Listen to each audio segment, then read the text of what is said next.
the button. It's your voice. The buttons are hit. Looks like we can. Let me double check this. So I just want to say I like that we have someone in Discord with the name Big John 901, because if that happens to be our boss, I'm going to be very amused. That would be pretty good. All right, well, it looks like we're live. Gordon, I think our boss would have the X's on either side of the name. Gordon, you were about to tell the fine folks why you wear a phone holster. Yeah, so while we get things going, I can explain it to you this way, because I have used these OtterBox Defender holsters. I know you normally see these on contractors. Your plumber that comes around or does your water heater, they wear these. I also wear these because one, I'm married, and I will explain it to you for all of the people who have partners. That, because there's women nerds, there's men nerds. If this is actually better, I'm going to explain it to you. It's actually better than the Ring. Now, because if you have the Ring, what that means is like, because there's some people in this world like, that's a catch. It's like somebody's already vetted this person, fully capable of being married, and they are going to mess with that person. The Ring is not, when you claim your mate, the Ring is actually not a good indicator. It's not a deterrent. Yeah, actually, well, I've heard from some people to say actually that's can be like people wear it. It's people like wear it and it doesn't thing. matter. It's like, people like this person's already been right. Yeah. It's worthy of catching.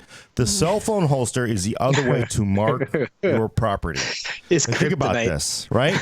Because it's like, you got a Ring, but cell phone holster, right? It's like, because I explain it this way, I ain't got nothing to lose, right? What does it matter? I'm married, whatever, right? But the cell phone holster, you wanna like mark your mate so that like somebody else doesn't try to like swoop in there. This is your wife's idea? I don't know, but no, she doesn't doing it for she her. doesn't go like no. She doesn't go like because she's probably like, hey, where's your cell phone holster? You forgot, because it's like you're not gonna get a hookup with this. You're gonna see the Ring. They're gonna see the cell phone holster. They're gonna go, ooh, yeah. So that's my idea. That was number one. You'll Is there find a number out. two? You're gonna give this so for Christmas. For the holidays, Valentine's Day. In fact, Valentine's Day, fantastic gift. It's a box of candy and a cell phone holster. That's what you should give your significant other over the holidays for because they're gonna be like, what's this for? Oh, I got this for you because I know you're always like you don't have room in your pocket. I don't want you to drop your phone in the toilet or that kind of stuff. Put in your bag.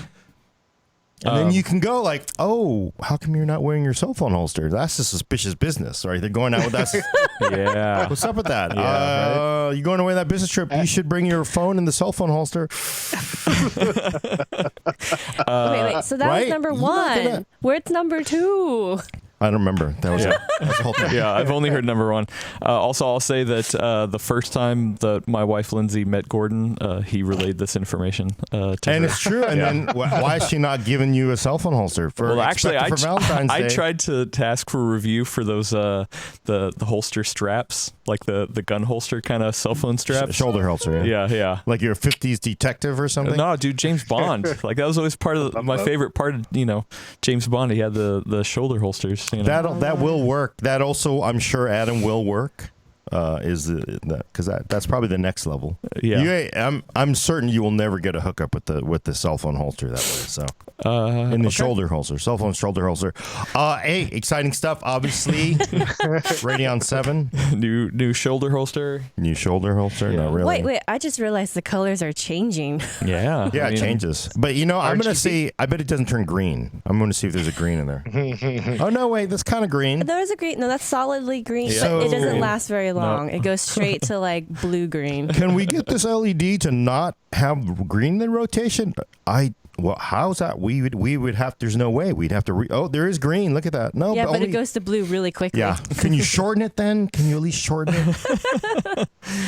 For audio listeners, we have the Radeon 7 on top of this, custom display case, acrylic case thing that has an RGB LED embedded in it. We're commenting on its colors. Yeah. Yeah, we got that. We're also going to talk about GTX versus RTX laptops. Yeah. And whether there's a good one to buy on that front. And then questions and answers. We got all these people in Discord with some questions lined up, and I will get to them. So we should probably tell people we have a Discord. well, server once set we're up. live, I'll mention it, or not live, into the All show right. proper. So cool. Gordon, are you ready? Yeah, I think so. I think I gotta say this. I think I'm ready. So Try to get this right. why don't you go ahead and do it? Okay. How work is in a sentence. No, because I want to. So Brad doesn't know what I'm going to say, so I'm going to write this. Nobody knows. Nobody knows. Not even I know what I'm going to say because it just comes out. In this episode of The Full Nerd, AMD's underwhelming Radeon 7, GTX laptops versus RTX laptops, and your questions answered. Hopefully.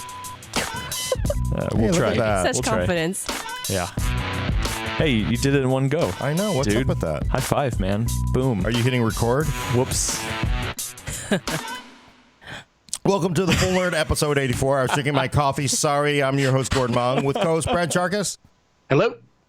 Eleni, as always. Hi, everyone. And Adam Patrick Murray controlling the vertical and horizontal. I am happy. I am here with literally hundreds of Full Nerd fans in our Discord, which you can hop in, and we even have questions lined up in our little question channel. People have been chatting for the past week, so you should definitely get in on it if you haven't. I will put a link in the chat, and for audio listeners, the link will be in the description on the podcast. Come join us over on Discord. Beam, beam, beam, beam. I still need to do that. I think I'll do that right after the show. You should do it. You should do it. Yeah, I don't know how to. Elena log in. even created a deals channel. So if you want hot up to the second deals that might not be featured on PCWorld, she's going to throw them in there. So Yeah, I kind of neglected it this week. Sorry. You know, it's fine. You know, It's going to be a little dependent on how much free time I have. hey, something's better than nothing. You know, something's better than nothing. So yeah, Gordon. Cool. Actually, Brad, we've got a big show today, man. You've been working. I have been when I didn't have the long weekend for the Super Bowl. Super Bowl. I was right, Yeah. by the way. Well, we were all right. No, I was sure. All I heard from my friends was, wow, that was a really boring game. Yeah, it was. Yeah, pretty much. But Radeon 7. Underwhelming, Brad? Underwhelming. No, it's not underwhelming at all. Not boring. It's not overwhelming either. It's. Okay. It's well. I'm very. There's a lot of things that are actually very impressive about it. The fact that it is the first, 7-nanometer graphics card, has 16 gigabytes of high bandwidth memory for a terabyte of memory bandwidth, which is just wild.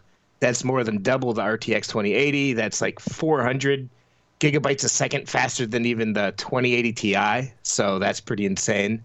They're doing a much different, new, complicated measurement scheme for the GPU temperature to be able to better react to temperature and get better performance. And all in all, it pretty much is the equal gaming performance-wise with an RTX 2080, but it has that massive memory buffer. So twice as much memory as the RTX 2080 is the TLDR version. Well, and what's the benefit of the extra memory for gaming?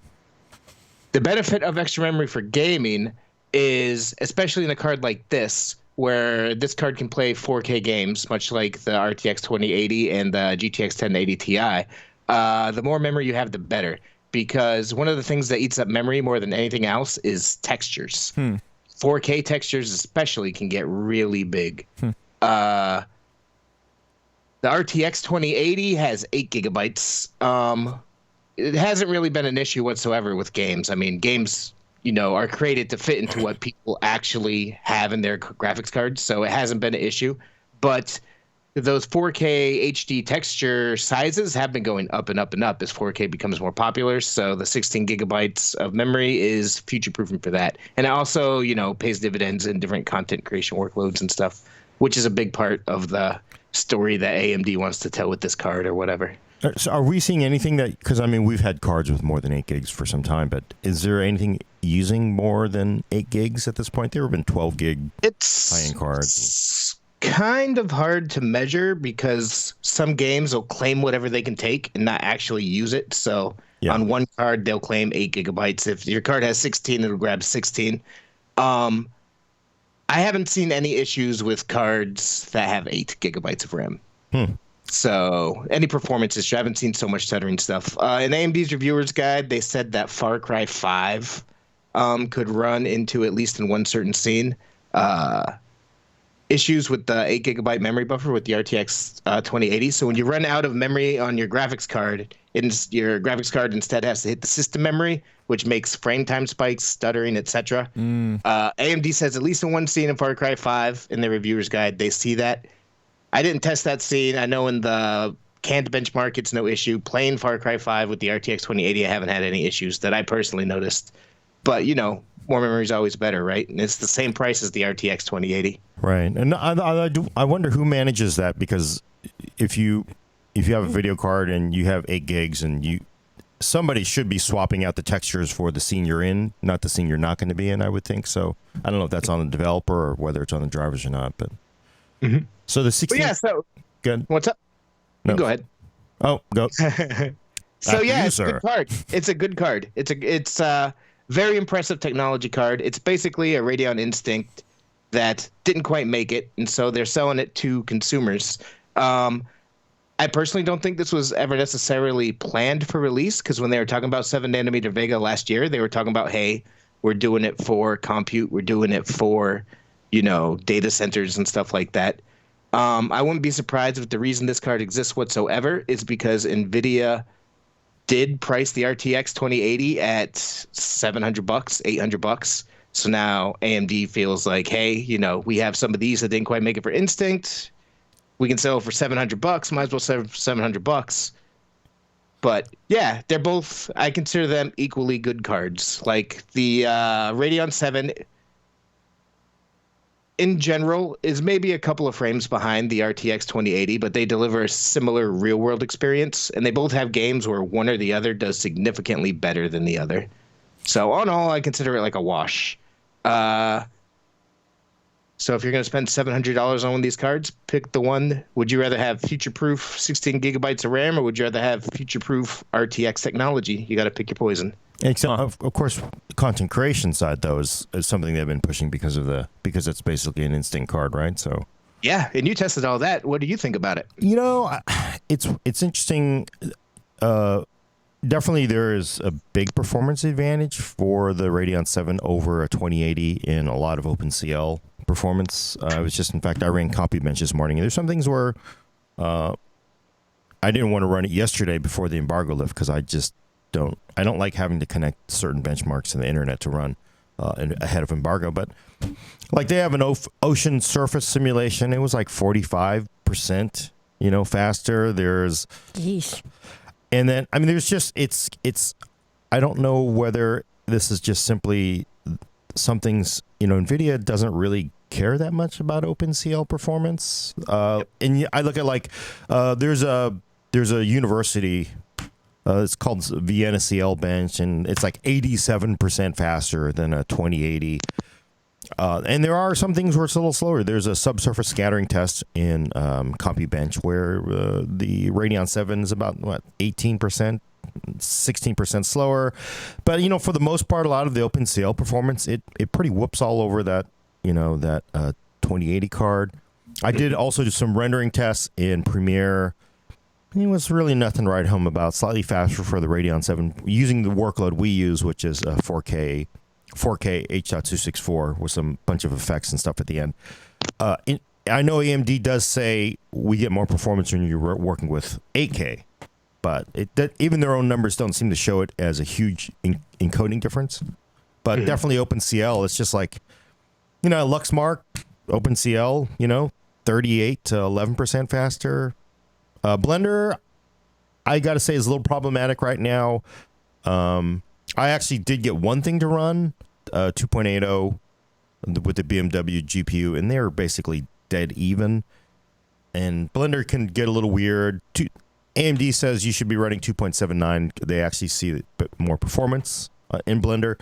but I can't get 2.79 to work with RTX because it doesn't support it. 2.80 beta, the current build, is the one that supports RTX cards. So, it's a give and take. Some things definitely for, what is content creation? If you're doing OpenCL, it looks like Radeon 7 is, for the most part, smoking RTX.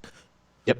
For encoding, kind of a wash. Maybe if you really get something that's going to hit that 16 gigs of memory. But so I would say definitely I would give the edge to the Radeon for compute workloads. But then you do have the question of ray tracing performance. There's a lot of renderers who are like, hey, we're really excited about ray tracing hardware, DXR, in these cards. We're going to be supporting it. So it's sort of, I really think you should pick as a content creator. Just don't go like, oh, I'm going to buy this because it's better. You should really look at what you're going to be running. Ray tracing, you're only going to get that on RTX right now. And then also CUDA performance is very important. I mean, CUDA is actually a very big in compute. So you're not going to run compute. You're not going to run CUDA on a Radeon card. So it's really just very much similar to your game thing. You pick it on what you do. OpenCL, Radeon 7, CUDA, RTX. Go with RTX.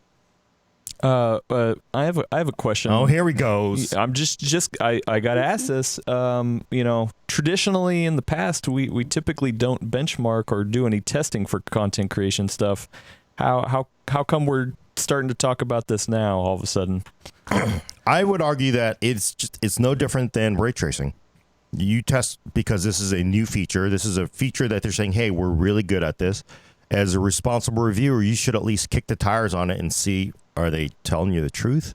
So everybody did ray tracing performance. We didn't do ray tracing testing until ray tracing came out. So we didn't do DirectX 12 until DirectX 12, came out and the cards for it. So I think you do have to look at new feature sets. I do hear what you're saying, though, Adam. But I also don't think it's a feature set thing, because also, to be fair, Nvidia has talked to at least me behind the scenes of saying, hey, the new RTX cards do better in video specific things, but that's not something we tested on the RTX side. Well, I think the difference that Gordon is pointing out is that Nvidia took you aside behind the scenes. Radeon, or the Radeon group, is saying it up front publicly, saying like, hey, we want you to consider this as an option. Mm-hmm. So I think that's kind of the delineator right there. Yeah. Okay. Well, and I do think that they didn't really push encoding performance on RTX over Pascal that much. And I mean, it doesn't look like it's significantly better. That's not. AMD was telling me it's significantly better. You mean Nvidia? Nvidia. I'm sorry. I suppose I don't. I mean, I think it's just something they didn't talk to the public like Elena said. So Well, I would. Usually they have something they're really good at. They push that to everybody to look at. Video encoding has been problematic, I think, for a lot of people to test. And as we know, you look at Premiere and what you put into it, it doesn't always come out what you expect on the other side, right? That weasel comes out a different hole every time. Right. I will tell you that. So, to move on to some other questions, these are just some. Actually, I want to address that real quick too. Oh, okay. We haven't traditionally done, prosumer style things. I don't plan on doing it regularly, but even before this came out, I was, tossing around the idea in my head, just trying to find time to start implementing at least a few encoding and stuff like that tasks that tie into streaming and YouTube creation, because that's becoming much more popular these days. And I feel like that's starting to become mainstream. Like, people who are buying graphics cards might consider that if they're a Twitch star or a YouTube creator. So going forward, we might be covering that kind of stuff a little bit more. Maybe not necessarily all the OpenCL compute stuff, but at least the video rendering and stuff. But cool. But I mean, it is a really good point though, because how do you weigh it? I honestly think, because a lot of people who they are fans of either side, they only want you to pay attention to the one thing that they want. I think as a responsible reviewer, you tell people, yeah, OpenCL Radeon 7 looks to be faster for the most part in most things. CUDA, ray tracing performance, you go with Nvidia. You pick. You need the information as a consumer to know how to spend your money, not. I just think you have to. And I guess I'm just saying we could have been doing these prosumer testing forever. There's nothing new about this Radeon that means we This card is really weird, actually. Like typically, graphics cards aren't released. Like when they announced this at CES, the first thing they talked about was compute, because this is a cut down instant card, basically. So, and you don't typically see that in the consumer graphics card space. Like they're calling it consumer graphics card space, but they started talking about pro stuff first. Like even when Titans, Nvidia's Titans get sent out, those are prosumer cards. They often wouldn't even give us one. Like they're just like, hey, we're launching this, but you're not getting one because that's not what the consumer space is for. So AMD's kind of blending the two things together here. So I think it is like a weird edge case too. Okay, got it. It is interesting to me. You brought up a really good point, Brad. Like, would this card exist now except for RTX pricing? I mean, I'm sure AMD's like, we can't sell this thing for $700. I mean, we're going to be going against $500 cards. It's like, what? Point. They raise prices? Okay, we can sell it at $700 now. It's really funny, right? That's funny. I find it interesting that there's rampant rumors on the internet at the usual places about there being severe stock shortages of this card. And looking around before the show, everything's already sold out, although that can be contrived. Which would just lean into that more, right? Yeah, well, I mean, I'll say at least some folks in our fine Discord channel we're talking about allocation numbers and all that stuff.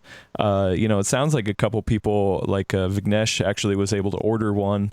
So it seems like there's some sort of shortage. But in our interview that we posted earlier this week, he said, you addressed the shortage thing, and he was like, oh no, we're gonna have good supply, right? Yeah, and I also Scott Herkelman, it's a cool interview.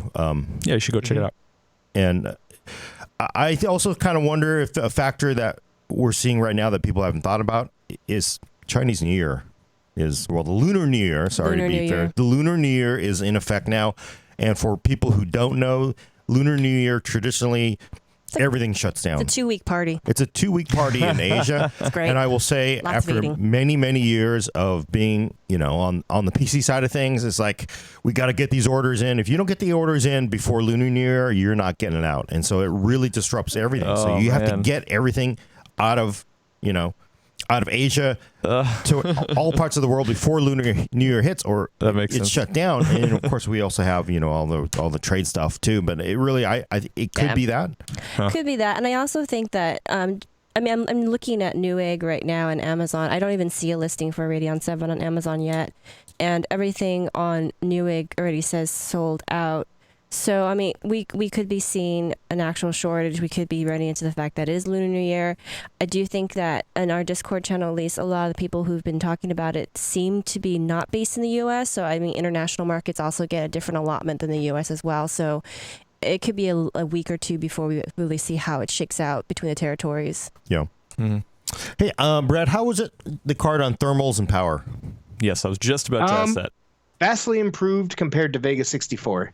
And that's because of 7 nanometer, correct? 7 nanometer, there were optimizations. I mean, they're still not quite as power efficient as the RTX 2080 or even the GTX 1080 Ti, but it's awfully damn close now. Which Vega 64 was not. That thing was a shrieking beast of a graphics card. And actually, this card is still kind of loud. But as far as thermals and power efficiency, vastly improved. I consider it a wash, basically. Are there any? Go ahead. When Nvidia comes out with 7 nanometer GPUs, I'm real curious to see what that winds up looking like. Oh, should we just? Oh, what's Gordon reaching for? Oh, just to be fair. Right here. Here, Gordon, put it right here. We don't have a cool Lucite base for that though. There, we can just make a little V. I think those cases are actually kind of cool, the RTX cases, so that you can display it kind of like that. It's actually compatible with other cards. I put other cards in there. Sacrilege. There is another 1/4 inch here, so you could fit a slightly longer card there. Oh my God. You know what? This is an indicator. They made this extra gap. Oh, man. For the next generation card. That's why this Lucite base is bigger. It's going to be the Radeon 7 2. The Radeon 14. I've seen a lot. After the reviews launched this morning, I was going around looking at everybody's articles, watching different videos. And it seems like we're actually, even though it's I'm pretty. I feel ambivalent. Like, this is a good card. Get this or the RTX 2080. You won't be unhappy with either, kind of a deal. I feel like we're actually one of the more positive ones that people seem to look more tempered in their reviews that I was looking around. Yeah. It seems like a lot of people, reviewers, ran into driver issues of some sort or another. I didn't run into any of that. So I think that probably, plays a big deal into that. But that's just, I think it's worth mentioning that I see so many other reviewers are having that issue. There are apparently driver issues that people are running into. I haven't had any issues with it. Have you run into any software driver possibly related issues? I was running CompuBench, and actually I don't know what happened, but the screen, I thought the card had died because I got 2D corruption and it just would not switching to HDMI display ports didn't make any difference. And the only way I could clear it was to turn the monitor off and turn it back on. And I didn't know. It's really weird. I haven't seen it before. Which is actually, I was kind of glad. I thought maybe my monitor was taking a crap, but I actually think it is something with that benchmark where it somehow it corrupts the EDID and the monitor just freaks out and doesn't come back. Yeah, I've had a couple issues, and I've also had a couple issues where it clears up from reinstalling the drivers too. Of course, I've been swapping cards. I had an issue in the Ghost Recon Wildland benchmark where it would just lock at the end and just sit there for like 30 seconds and then give you the results. And watching Jay's 2 cents video today, he has a little segment where that's exactly what happens to him too. But I ran into that twice and I reinstalled the drivers and I didn't run into that problem again personally. So, Thomas on YouTube's asking, did you try the auto overclock function? I did not try. I don't do reviews using that overclocking, underclocking, undervolting, any of that too much because I like to test what you can expect to get out of the card when you take it out of the box. Because overclocking, underclocking, it's all different. I know Steve over at Gamers Nexus spent quite a bit of time trying to overclock it and didn't have great results. So if you're looking for something from there, go check out their video and article, I would say. Yeah, it doesn't sound like there's that much headroom left then. Is this only, are we going to see third-party designs, or is it basically reference cards only? I'm using all your questions. Dang it.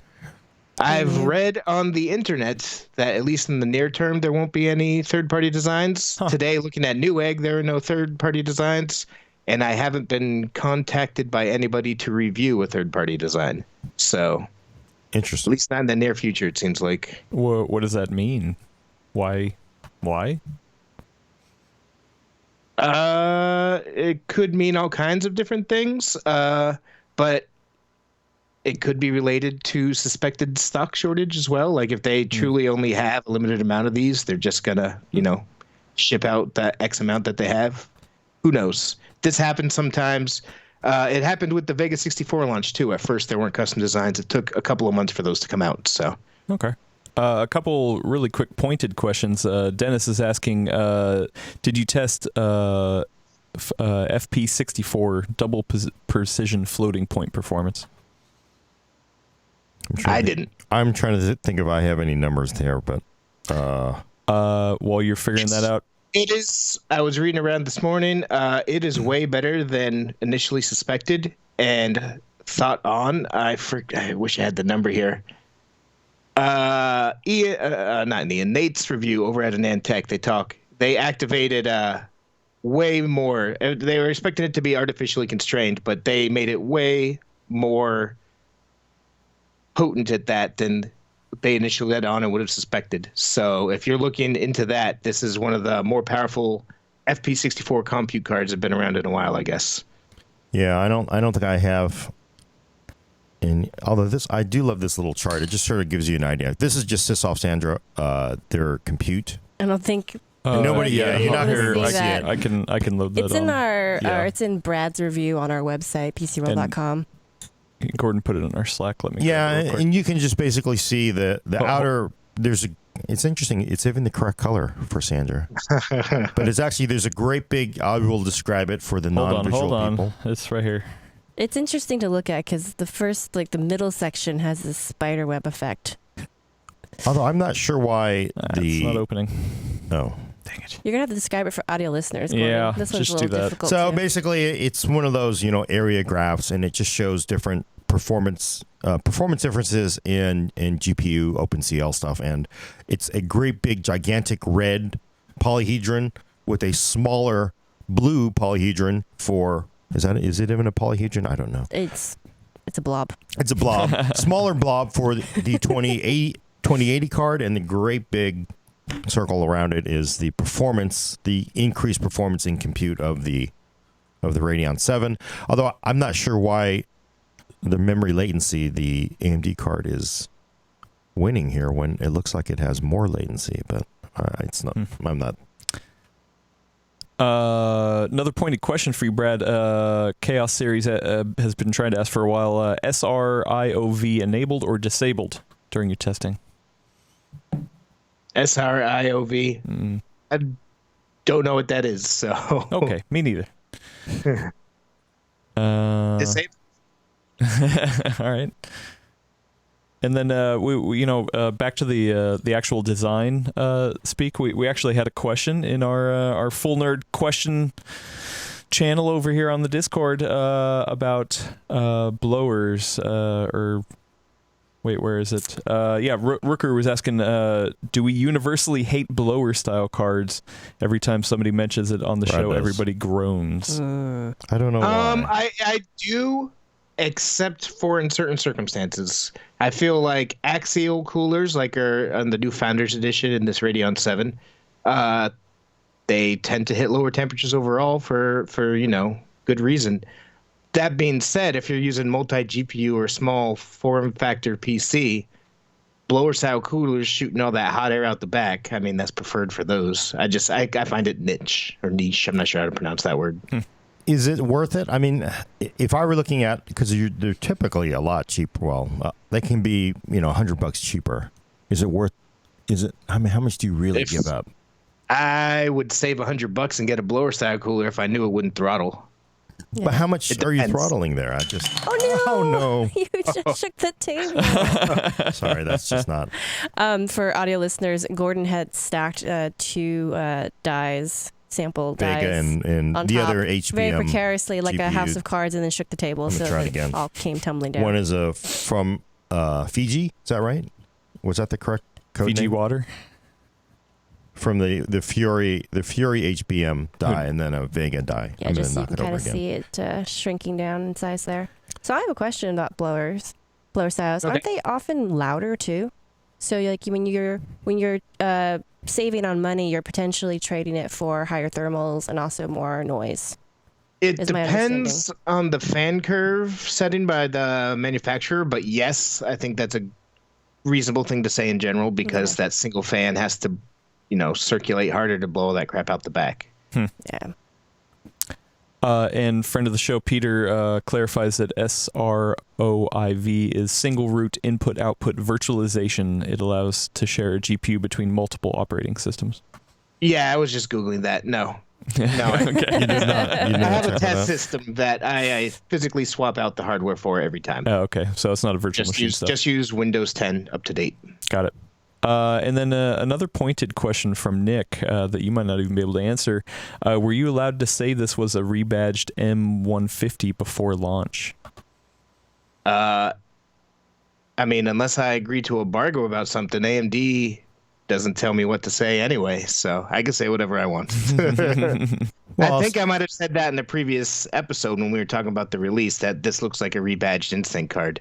So, I mean, AMD never said that to me directly in any communication with me or in the reviewer's guide either. So it's just me talking what I know. Yeah, I do remember you actually saying that, Brad, that it just looks like it's mostly just a move over, right, from an MI card. So, yeah. No, we certainly did not agree to that. I don't know why we would. Yeah, that's not a thing I would agree to. So, got it. And then Timothy is asking, do you think this is the limit that this tech can reach, or can AMD create some sort of TI version that can match NVIDIA's top of the line? I don't know. I would think at this point, like I said, I think the only reason this card exists is because RTX 2080 came out priced so high that they think they can get rid of their failed Instinct versions for this price, I don't think they would necessarily try to crank Vega any harder. I think Navi's coming down the pipeline, and that's probably where their focus is. Yeah, and let's point out this probably isn't a rebadge. These are salvage dies, right? These are some dies that may not have made the cut for. Yeah. Yeah, because they are cut down. So typically, like the full Vega implementation has 64 compute units or whatever. This one only has 60 because the full Instinct one has 64. This one's missing a few. Hey, let's sell these for $700 to gamers. Right. So for you personally, Brad, okay. would you pick the 2080 or the Radeon 7 right now?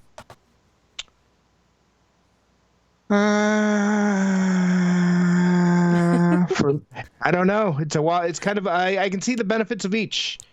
That 16 gigabytes of memory is real enticing. If you play at 4K. If you play, I mean, to me these are 4K cards. Yeah, if you're playing at 4K, that 16 gigabytes is enticing. RTX is also enticing, but it's clear it has a performance hit.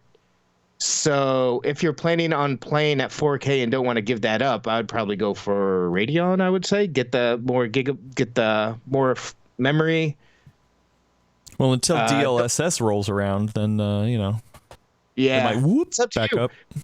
That's the issue. I didn't really want to say what you should do in the article because in both cases, it's not a real scenario today. Like games don't use 16 gigabytes of memory. Games really don't use RTX right now.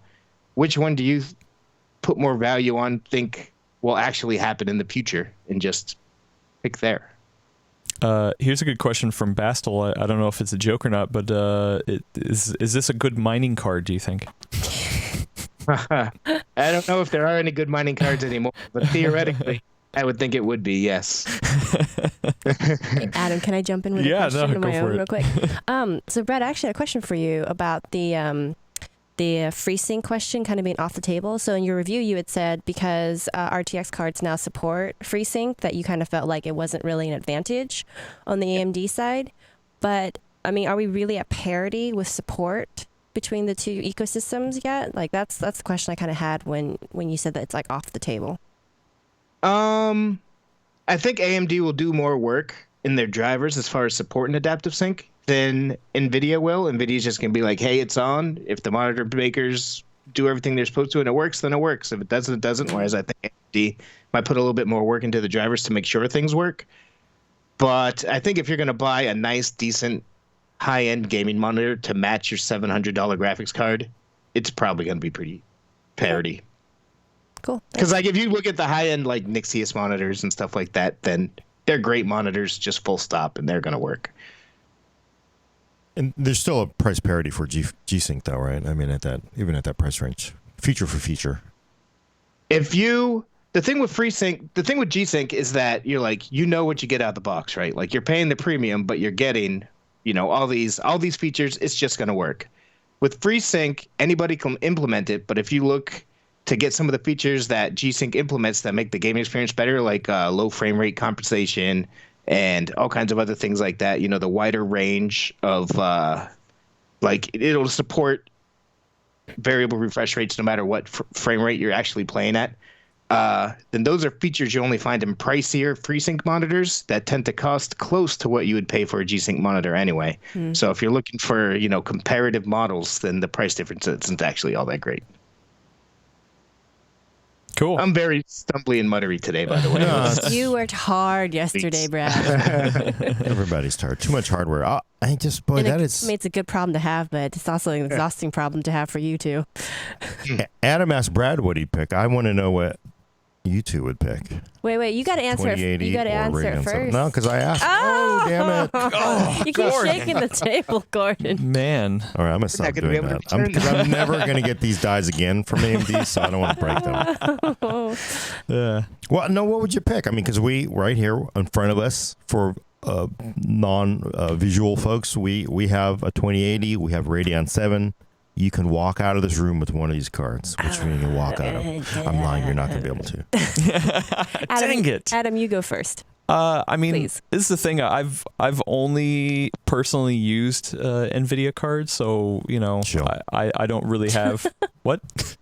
Nothing. Say chill? Pennies. He was I said just- chill. Chill. Oh I yes, said chill. yes. Just Chill. summoning the yes. internet right We there. got to work on a new one for that instead of being a shell. Because that's not used. That's not Yeah. American currency. Go ahead. Sorry. So yeah, I don't know how the drivers work. I don't know, all that back end stuff. But I've heard plenty of people, talk about it. The higher memory actually does, because I do game at 4K. I have 4K monitor at work. I have 4K monitor at home. So I would be interested to see if that helps me for sure. And if it's kind of a wash on Premiere and the work stuff I do, yeah. Actually, I would actually walk out with neither. Yeah, I knew it because she's too. If she wants integrated graphics, no, where's the no, integrated like, here's graphics? That was almost my answer as well. Well, here's the thing, though. Like, you're offering this. No, the point of this is that you're offering these to me. I assume for free, right? Like it's not even going to cost me anything. You have $700 Oh, okay. right now. You have to spend right now. Well, you gave me $700 to spend. So it's not like I had to suddenly raid my kid's piggy Don't bank. use the. Yeah, don't raid your kid's piggy bank. She has Spidey sense, but it's for deal. The comic book effect. Like, oh my God, there's a deal. There ain't no deal here, folks. And it's mostly because I'd actually would prefer to wait for so-called second generation, like the next iteration, like what's coming down the pipeline. Like I would actually prefer to wait. So you'd buy 1080 or a Vega 5664? No, I said next generation, not previous generation. Okay. Well, the thing I actually closed my review with, which I think is important, is the fact that 2 years later, both the Radeon VII and the RTX 2080 are giving you the same performance as the GTX 1080 Ti at the same price. And I find that to be a big bummer. Like that they both do that. I mean, I get that RTX has all the extra RTX hardware in there, so promises for the future. I know that Radeon has all this awesome, that memory system is amazing. Kind of promises for the future again, because there's not really any games that use that. So 2 years later, same performance, same price, with a handful of promises for the future, and I'm not super pumped about that. Yeah. Well, but you do get a really big bump in compute performance on Radeon definitely. for OpenCL and RTX ray tracing for those workloads. Right. The rendering, it's going to be a monster once it's supported, and that's coming really fast. I'm speaking as a gamer, not a compute Oh, I see. person. I agree with Brad. So he fleshed out a lot of what I'm thinking already, which is that I feel like if I'm going to be banking on a future that I don't know yet, why not just wait and hold my money so I can actually buy the thing that actually ties to the future?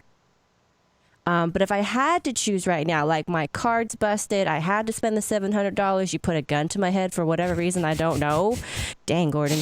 I would probably pick the larger memory buffer over the RTX ray tracing and DLSS potential. Just very, very skeptical of that happening anytime It just soon. seems like the industry is more likely to go in that direction in the short term. So at least I have more likelihood of seeing a return on that kind of hedge.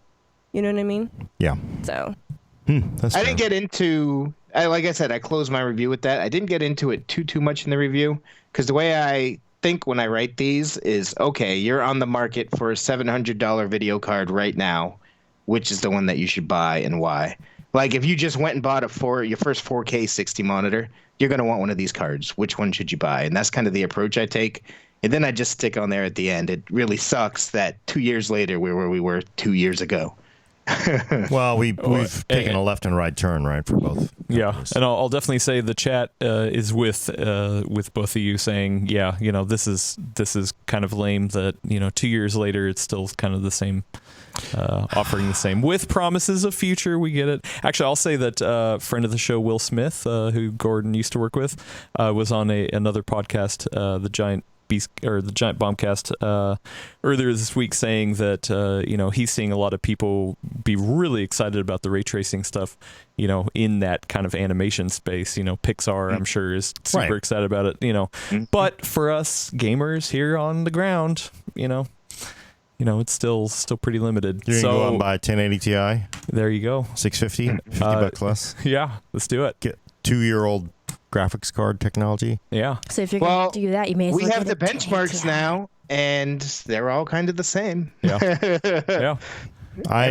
Everyone this generation, they're still charging $700, and they coordinated their performance to be right there with the GTX 1080 Ti. So I guess all you're giving up is the promises for the future. To me, I think it's crazy. We've heard this. I'm a broken record. We're starting the same old argument No, but look, we have both here now. I just kind of think, why are people faster memory? There's already things right now that there's more things that deal more games right now that deal with higher memory than ray tracing. No, but what I'm saying is, he's talking about the 1080 Ti. Why would you buy an actually old card thing? We're restarting that argument. No, the people are just so disappointed again that, oh my God, here 2 years later I don't have 400 frames a second in a game instead of 200 frames a second, right? I just think it's like there is a certain point where you have to stop simply marketing frame rates, because people don't need more frame rates. You add different features. You add compute. You add your ray tracing. I think it's honestly a better thing for everybody that we are sort of trying different things. I mean, we just don't. When the hell has anybody? If you had a 1080 Ti, you do not need to buy a new graphics card right now, right? You do not need to buy a new graphics card. So, what would if they had? I still have mine. If it were double the performance, if both of these cards were double the performance of a 1080 Ti, what are you running? What are we running? What are we using this for? So to get ray tracing, or to get compute, to get these other features, or maybe more textures for higher res textures for 4K gaming. To me, that's a better use of silicon than just to cynically push higher frame rates. It's like pushing higher megahertz just to push higher megahertz. I agree with you in theory. If you take a step back and look broad picture, I agree with you. Technology advancements have to happen, and they have to happen at some point. One point is I just want to point out is, yes, there are G-Sync HDR monitors out now, and there's going to be ones that aren't G-Sync HDR that are hitting 144 hertz 4K. So people could use the extra frame rates. And two, I would like to be met in the middle somewhat. Like, I'm fine with all this, the extra memory and all the RTX technology. I would also like to see a slight bump in performance. It doesn't have to be mind-blowing, because these two cards and the GTX 1080 Ti 2 are all 4K 60 cards, but depending on the game, it's like 4K 60, like it's right there. You might be a little bit less, a little bit more. They'd have bumped them just, a little bit, 10, 20% in performance, and got you solidly over the 60 frames per second barrier in the majority of games. I would have been a lot happier with both of these cards. I just don't know if that's, because I kind of feel like then you're just going to get there, well, I needed 50% more bump. Then I was actually going to say something similar to Brad, which is that we're on the same wavelength today. I know we are. You can argue that it's a logical way to look at it. Like Brad, I agree with you that, there has to be room and energy and resources made toward trying to push future technologies. But the thing is that, one, we've had a period of years where we've just gotten this amazing kind of leap in performance. And so I think people have actually kind of gotten used to that. Right. So it's kind of that whole thing where you get used to a certain level of like excitement. And when you don't get that the next time, it's disappointing. Yeah. So there's some of that in there. And then I think on top of that, people want to see that things that still matter also seem to matter to the vendors who are giving them the product, right? So like if the frame rates aren't changing that much, it can create actually this doubt or concern that like that's not going to be the focus anymore. And like Brad said, like, it would be nice to see a solid 60 on 4K because it's not quite there yet. I also think, so go ahead. You can go. No, I didn't know you were. I was going to say there's a reason that my favorite, like, if I step back and take a look at the RTX lineup, the one that I liked the most outside of like, I can theoretically spend $1,200 and get the 2080 Ti, which I'm not realistically going to do, stepping back and look at it, my favorite RTX card is the RTX 2060. Because not only does it have this ray tracing stuff, but it does give you that 15% boost that you're like, okay, I'm a gamer. If I upgrade to this, I'm going to see better frame rates, but I'm also going to see this new stuff. And that's what I feel like these $700 cards are missing. Interesting. Just like a tiny bone thrown in that direction is enough. Yeah, I mean, the 2080 was always in a tough spot, right? Because you had the 2080 Ti, but that was $1,200. It's rough for everybody. It's been rough, a rough launch. I think this cycle has been, people. I understand why people are unhappy, but I also do understand that I don't think necessarily just pushing raw frame rates. If they had dedicated the entire die to just pushing frame rates, would have really. It doesn't really get us that far. Like I guess you could use a CPU argument. I love that we have 8 cores for nothing. And now 32 cores are incredibly affordable from what it used to be. But for the average consumer, what do you want to go to? Do we want more cores? There's a certain point, like until Microsoft, until application developers actually use all those cores, it's just kind of like now you need to look at, well, maybe better instruction sets or something. Yeah, I don't know. Something just to sort of like Infinity Fabric. Higher clocks. I mean, we'll see. I mean, there's got to be something to just give you. Just to cynically give you more cores for more core sake is not the best answer for everything. I think that was just kind of a thing that was an easy way also to get people's attention, right? Because it seemed like for a while they were, on the CPU side, they were running into a situation where they couldn't get those huge leaps in clock speed, right? Yeah, so they had to turn to something else that would get that kind of wow factor, and it just worked, right? We all are just like, woo, what's coming now? 64? No, it's been awesome, right? Because, I mean, Intel has been basically doling out cores like, it's rationing during the war or something like that. And so then suddenly it's over. Everybody's like, but now you've like feasted on 16 core CPUs for like $500 for 16 core Ryzen. Right. Or Gen 1s are like, now like, it's really hard to justify 32 and up, I agree with you. I think 4K monitors are extremely rare still. Right. So, I mean, you got to take that into consideration. I've said before on the show, and I still think that this is the best time that Nvidia could have ever tried to do this because it is so far ahead of AMD. Like, those two cards are relatively equal, the Radeon 7 and the RTX 2080. But that took AMD jumping ahead to 7 nanometer to hit that. So that's how far ahead Nvidia is in power efficiency and performance and whatnot. So it was a great time for them to do that. I would just like to see that 10% performance boost on top of simply having ray tracing. Yeah. Okay.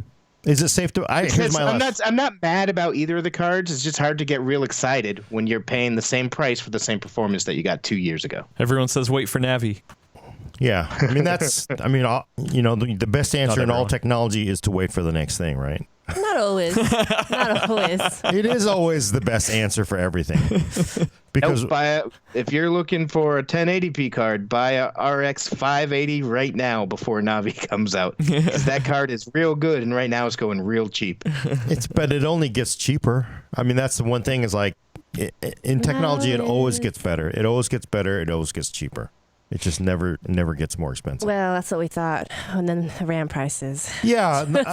You do have, there's tariffs, there's RAM prices, there's all kinds of market influences. I'm just saying, it's not always a slam dunk. But that's also the lazy answer for everything is to just wait, too, right? That's always the lazy answer to everything. Well, just wait. Navi, I want to wait for Navi 3, right? And it's like, what? I want to wait for 5 nanometer Nvidia cards. Like, what? I mean, come on, that's not an answer for you. You have to give people advice for what to buy today. Mm-hmm. And you can't say, you should wait 6 months because it'll change. Mm-hmm. Is it? I want to ask you, Brad, do you think right now it's actually safe to make a GPU choice between existing from RX 580, 590, 10 series, 20, and then Radeon 7? Is it actually a pretty good time? You can safely make your choice from that selection without getting blindsided by a new GPU in the face? I wouldn't be surprised if NVIDIA starts to fill out its low end a little bit more. But with Radeon RX 580 selling so well, and with 8 gigabyte frame buffers on there, and you can pick one up for $160, it's hard to imagine. And 2 free games. And yeah, 2 free games. It's hard to imagine the value proposition getting much better than that. So, and at the high end, I mean, we're not going to see new cards for a while from either of them at this point. So probably pretty safe then. yeah, go get it. The safest time to go buy a card is when you need a new graphics card. If you have a reason to go get one, go get one. And that's the reason that, like I was saying earlier, I don't talk about it sucks that this is $200 compared to 2 years ago, or the same it's compared to 2 years ago. Because that doesn't matter if you're buying a graphics card today. You just want to know what's the best thing you can buy for your money. Right. Okay. Any last straggling questions about this? People angry? They want to yell about things, or no? They're just Wait for Navi. anybody underwhelmed, overwhelmed? Wait for Navi. Wait for Navi. I mean, it's, you know. But I already waited for Vega. Dang it. Wait for Intel's new GPU. No, It's going to be a game changer. I think we will follow up on this, especially when third-party cards come out too. A lot of people are asking about that. So, I If think that happens, I would be very interested in that. Yeah. I think we should move on to another buying decision. Past versus present. I've seen some discussion around RTX laptops and the fact that, you know, it seems like things might be rolling out a little slower, you know, and maybe it's still good to buy a GTX laptop right now, you know, considering the performance with the RTX stuff. So what do you think, Gordon? Do you think it's safe to buy an RTX gaming laptop right now, or should people actually consider a GTX laptop?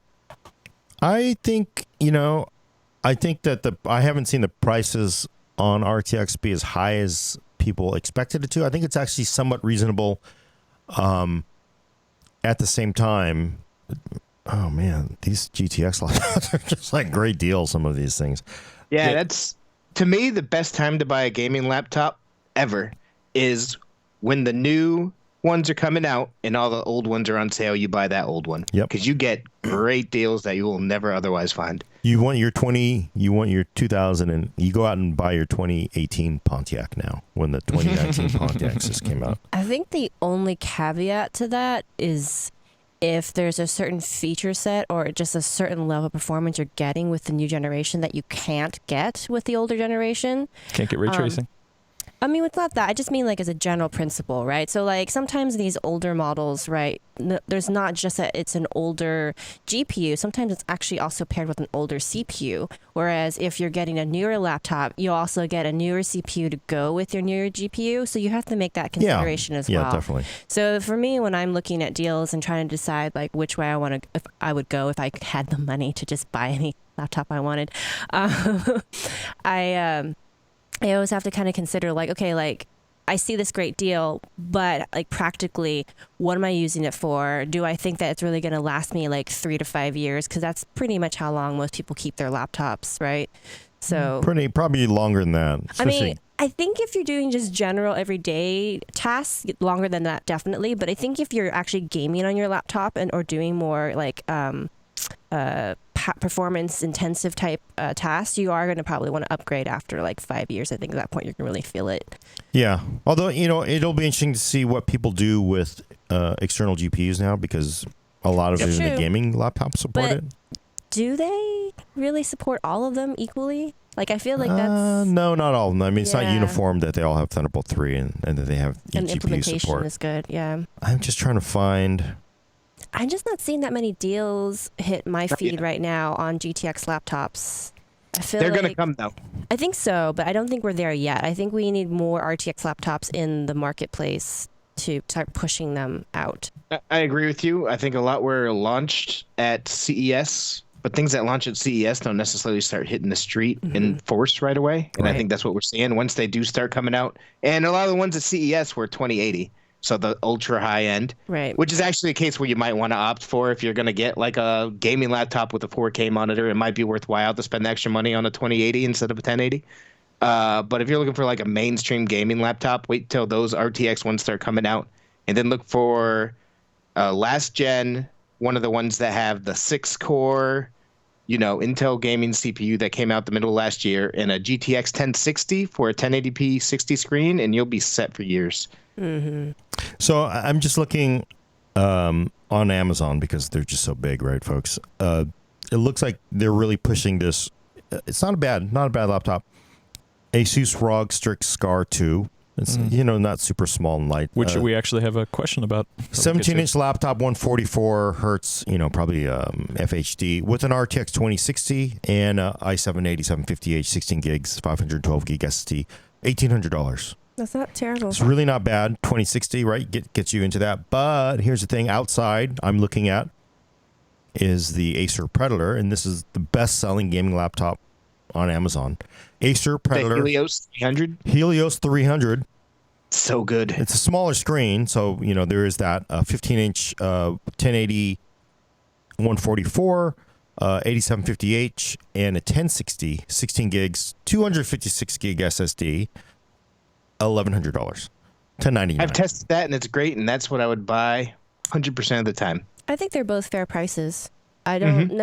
I mean, given the specs are different, I wouldn't necessarily say that automatically the Acer is, a winning deal. It's just that you're comparing slightly different things against each other. Yeah, but it seems like, that is. I mean, I think when you see that hit like $900, that's when you're like, oh. See, like $1,100 to me is such a great price. Yeah, so Black Friday, you were seeing those at like about an even thousand.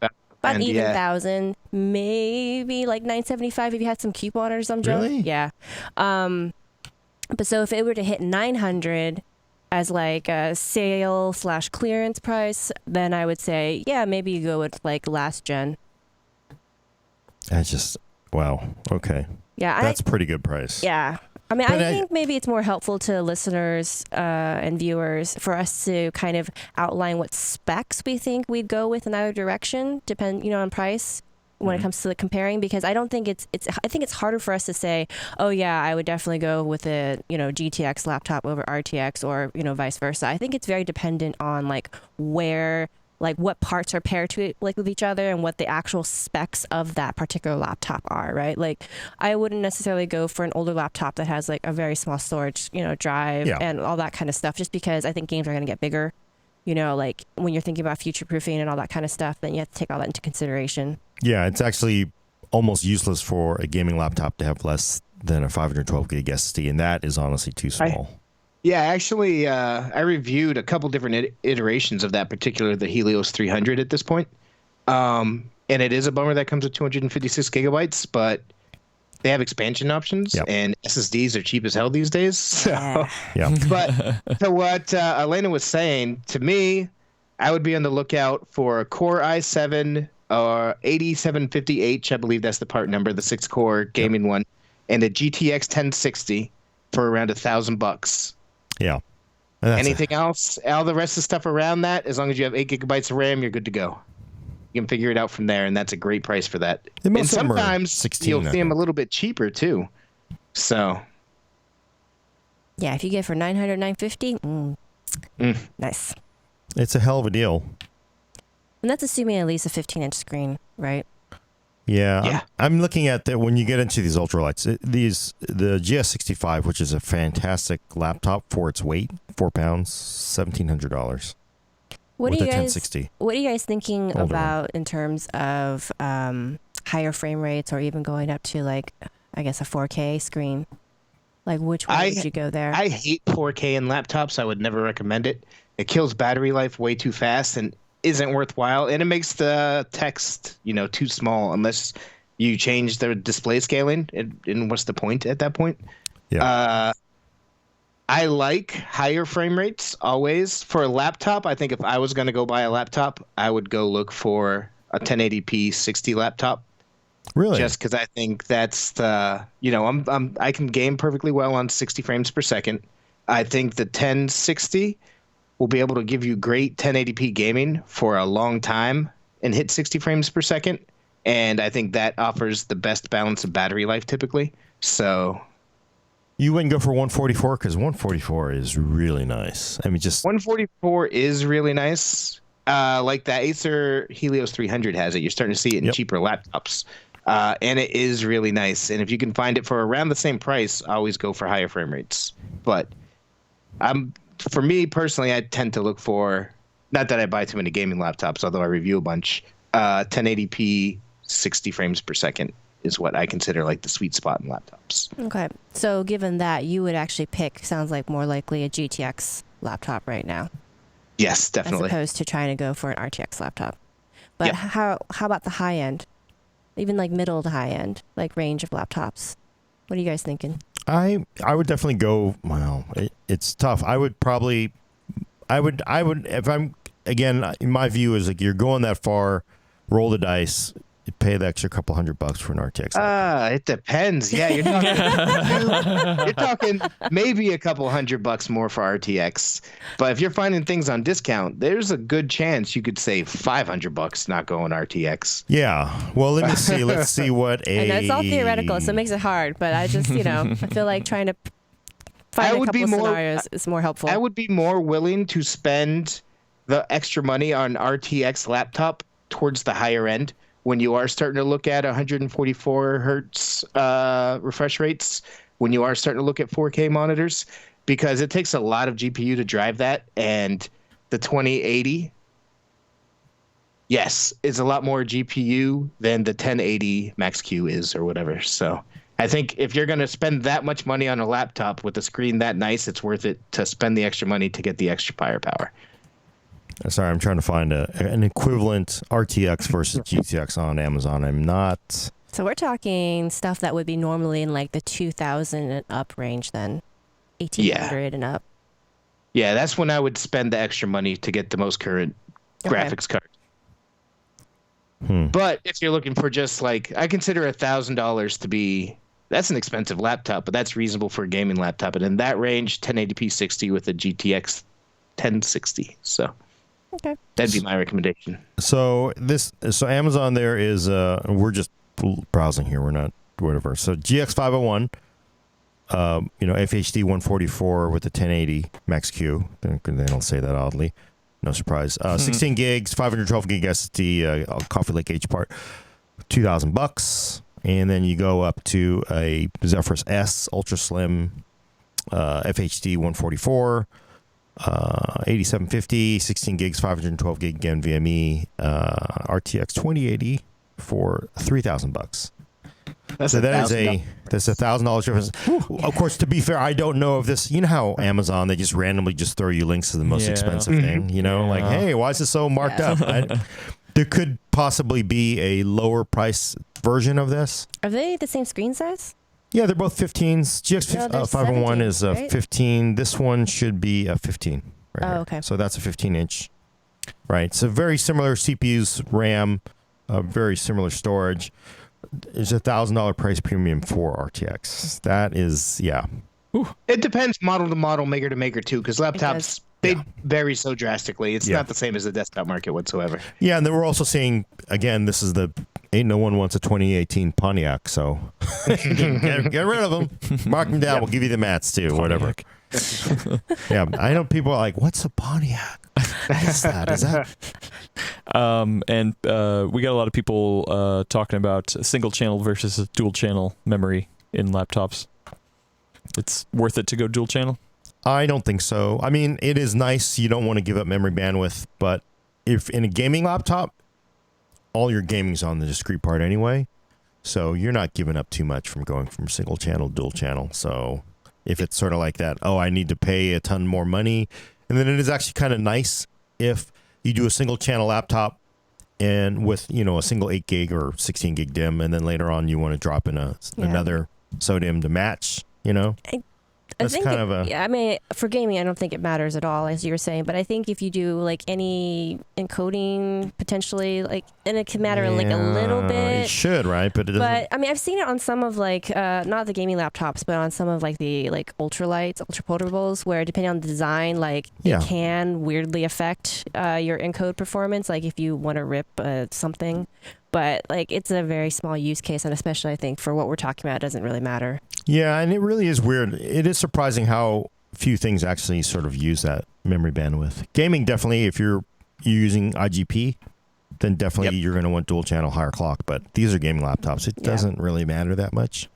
And most of them are all dual channel mode anyway. because it's that thing where they want to like, oh, you want to upgrade your gaming laptop? We'll give you 24 gigs or 32 gigs of RAM. It's like, can I get a bigger SSD instead? Because that'd be more useful. No, more RAM. Because everybody just needs more RAM. Yeah, and that's actually consumers' fault because they don't go like, oh, this is a 1 terabyte laptop versus a 512. They go like, oh, this one has 32 gigs instead of 16. It's like, what do you need 32 gigs for? You've got that Optane. Yeah. Cool. Do we want to jump into some questions so we can wrap it up? Yeah. Sure. So I'm going to hit the little thing to move over to questions. If you have questions, obviously you can at me in the chat that you're at. But I will definitely be reading the ones over on our Discord channel, which I'm going to do right now.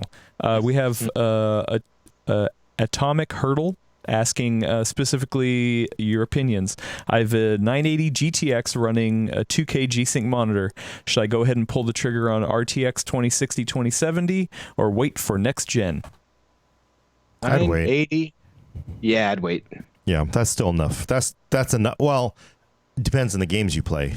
For the most part, 980 is still a great card. Yeah. But if you are sort of like, I want more frame rates, then yeah, it's up to you and the games you play. So It's been a couple generations. Let me think. Maxwell, 2014, right? yeah, I would not. For like, if I had a 980 in a machine and it were my money, I would like, I'm waiting. I want to see what's next. So Well, what's next might be a while. yeah, but only until it gets painful. And it's the fact that he's got 980 with a G-Sync panel too, so those low frame rates don't really kill him as much.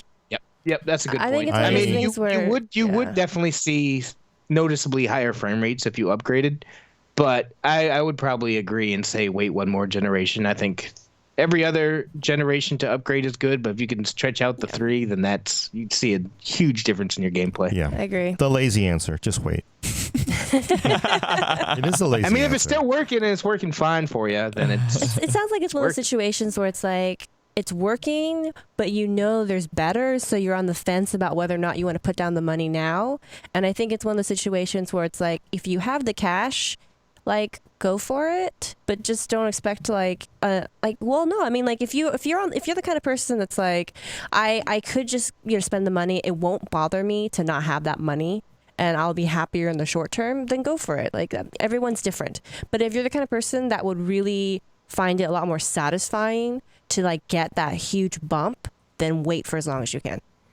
For what it's worth, I would expect graphics card prices to likely go down in the near future because both AMD and Nvidia had, earnings and stock issues, oversupply issues they announced in the last quarter because they have too much stock from the GPU mining buildup. So I would expect these prices for newer cards to go down soon. So I wouldn't necessarily be in a rush to pull that trigger yet. And then suddenly there's a new mining craze and you can't get a card. Yeah, you never know. But if you're still playing with the G-Sync monitor, then. But I mean, if they were going to wait anyway, it's fine.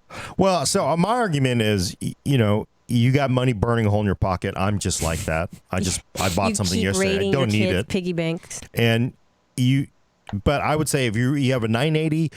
You may get more joy out of I've got you may have 512 or a 256 gig SSD. Hell, put that money toward a 2 terabyte or a 1 terabyte SSD. Move all your games off of a hard drive onto the SSD. You might get more enjoyment out of that than a new graphics card at this point, right? True. So that's a very fair point because 2 terabytes are maybe 300 right now, I think. Oh, that's not cheap enough. 1 terabyte. I think 1 terabytes are at the 200 range right now. What? I think 2 terabytes are 300. No, you can get them for less than that. It No, depends they're on the model, of course. something. You can get them for less than that. Oh, no, you need to change your clock. It's blinking 12 right now, Elena. Okay, Sorry. They're like $100 for 1 terabyte. I think I'm stuck in NVMe mode right now. If we're talking about just SATA SSD, then you're right. Yeah, that's what I'm talking about. Sorry. I'm talking about SATA SSDs you can get for well below 200. No, I was looking at a 970 last night, so my brain was stuck in that mode. I actually need to write the story. The NVMe price is supposed to go through the floor very soon. I hope so. I'd love to upgrade that. Yeah, so. I got a taste for cleaner cabling. Very pointed question from Ultron on our Discord. Asus ROG Scar 2, does it have Thunderbolt 3 or not? Sorry. Oh, my throat locked up. I don't know. I'll have to look at the specs. How come you don't know? I don't know off the top of the Scar. What? Scar what? Wait, why am I looking this up? You could let me Google that for you. Yeah, I will look it up. He will Google it. Well, Is that a make or? Well, actually, let's look at it this way: is it make or break to have Thunderbolt 3 with eGPU on a gaming laptop? There you go. make or break in terms of would you get a gaming laptop that didn't have it? Yes. If it's cheap enough. I don't care about external GPU and gaming laptops. I would be, if I was going to go that route, I'd be much more interested in getting a thin and light and pairing that with an eGPU. So then you have a nice thin light laptop. If you're going to spend the money to get a gaming laptop and lug that thing around anyway, just get the gaming laptop that you want. I disagree, Senator. I think that if you are going to do a gaming laptop, you buy your gaming laptop to play games. If you did it with, a 2060 or a 1060, those are perishable parts. And I will tell you, in 5 years, the CPU will be perfectly serviceable for all of the games we play today. But in 5 years, a 1060 is going to feel like, oh my God, ancient history. And you can be, I wish I could just plug in $100 eGPU cabinet and rock on, because you're not carrying this thing around anyway. It's as big as a tank. So the battery's probably I like having the ability to just upgrade the graphics. That's why I've always been a fan of Alienware's, amplifier from the beginning, because it was an option that you had when the laptop got really old. Instead of just taking this thing and essentially chucking it because it's useless for gaming, it's too big to carry with you. What are you going to use it for? A big Chromebook? So having an eGPU Thunderbolt 3 option is like, you can still get plenty of games out of it. It's great to have. Yeah. But I do think, as I interjected earlier, that if you're getting a cheap enough price on a laptop, then it's something that I might be willing to forego. Okay, I want to know how cheap, Elena. What's it worth? The thing, I was just Googling on my phone. What I think is funny is that you're sitting here saying 5 years from now, a GTX 60 will make you feel like death.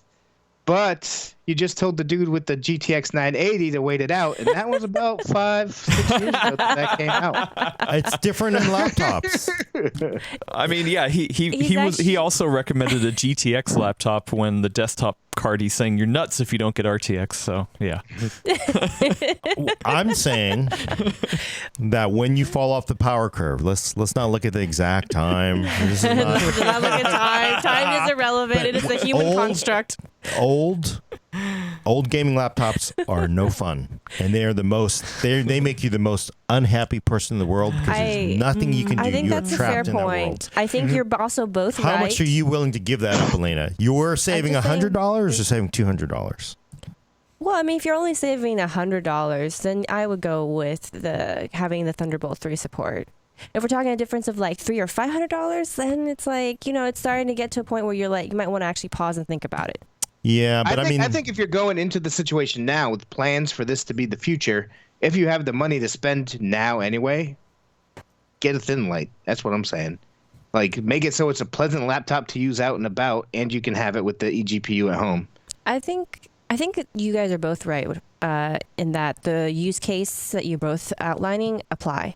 So I'm in your camp, Brad, for my personal preferences, but I can also see Gordon's perspective, where there might be people out there who just want the best performance they can get at any given moment. So they want it to still perform at a certain level when they're, untethered, versus also when they get home, they're like, well, I can boost this even more.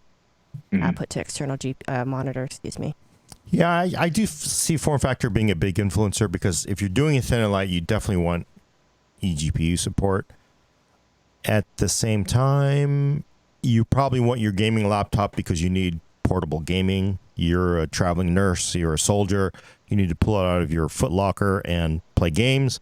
eGPUs, I mean, a thin and light doesn't really it's going to kind of stink for that kind of purpose. Yeah, it wouldn't work whatsoever. Especially if you're overseas military, like the heat, I've been told the heat conditions out there I don't think the thermals would stand up to it. I sort of see that's for me, like a big 6-pounder, the big, big fat laptops. I think those are the ones I sort of want. I definitely want eGPU on, because that is something you're never going to carry around with you. It's just going to basically live on a desk. So the fact that you can upgrade the graphics is sort of a must have. It's almost a semi-portable desktop unit rather than a thin and light. So I love that they're finally getting popular. Just the fact Yeah. that this is even an option is great to me. Yeah, Yeah. I like it. Like when it started coming about, Amplifier was like the only real game in town for a while, and then we saw like maybe one or two more. it took a while for Thunderbolt 3 Yeah. GPU to actually And work. now we're up to like at least 5 to 10 options on the market now, I think. There's more than to that, 8. I think. I Yeah. remember having an argument with somebody about Amplifier. He was like, "This is the dumbest thing ever." I'm like, and we're talking, if you're 5 years ago, you're talking you have a 970M laptop, Alienware. You could plug in an amplifier and run a card. 5 years ago, you ain't no way you're going to get Thunderbolt 3 in a laptop that worked with eGPU. Thunderbolt 3 barely worked in 5 years ago. So they have that amplifier support back then. You look at it now, it's like, oh, thank God I have amplifier support. Yep. Especially because back then, mobile and desktop had a much bigger delta between performance, too. Yeah. 5 years ago, Brad. 5. Well, let's not talk about dates. Time is a Yeah, human construct. All right, here we go. We got to keep going through them. Probably Lot as asking, how many FreeSync panels have you guys tested with Nvidia GPUs? What are the most common issues with them, if any? I haven't actually personally tested too many of them. I only have one FreeSync panel, period. So I haven't either. I understand they don't work. Somebody said that. I also have not yet either. We should. We have a couple FreeSync should. panels here. I need to plug it We in. should. But, there have been other more pressing hardware concerns ever since CES. Yeah. So maybe now that there's a little bit of downtime, we can do it just to mess around. But to be able to at least do it is pretty cool. I got to say, right? I mean, It's a nice concession. there is, For sure. I wrote a couple weeks ago when the driver came out that unlocked GeForce support for FreeSync panels. I wrote an article about it. If you go back and look for that, I included a link in it. The people from the Nvidia subreddit were working together with people from the hardware subreddit and made this big crowdsourced list where they were all Awesome. trying different monitors and saying what worked, what didn't work. That's super If you have a cool. question about a particular monitor, look up that article and find that link in there and go click on that. That's super cool. Nice. Power of the community. We got a couple from Will, a friend of the show. Will, give me an idea on 2070 Max-Q versus 2060 in a laptop. Is it worth it for 1440p? We're gonna have to test those. It Depends. yeah, I've not seen we it. don't got any in. It depends. Theoretically, last generation Max Q was a step down. So, like, if you got a 1080 Max Q, it was equivalent to a 1070 in performance. This generation, it looks like they're a lot more lenient with their clock speeds.